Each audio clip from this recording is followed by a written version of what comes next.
De sluiting van de Adelaarstjerke, de Phoenix, de Koepeltjerke en de Pelikaantjerke in Ljouwt gaat dus definitief terug. Dat is juist bekend maken onder gemeenteleden.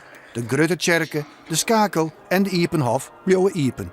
Ik ben bang dat ik in de komende 2 jaar er een heleboel mensen zo langzamerhand zullen wegdruppelen. En dat de gemeenschap die we hebben uit elkaar zal vallen. Nou, daar ben ik nog niet zo bang voor. Kijk, het zal altijd gevolgen hebben dat bepaalde mensen niet meer, als ze oud zijn bijvoorbeeld, ook in deze kerk waar we dus nu staan, dat een deel van de mensen is zo oud, komt nu nog in de kerk en kan straks niet naar de grote kerk. Dat zal voorkomen.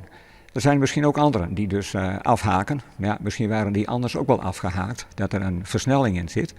Maar ik heb niet het gevoel dat men op grote schaal afhaakt. Er is al belangstelling voor de tjerken. De Phoenix en de Adelaarstjerke werden in 2012 als eerste verkocht.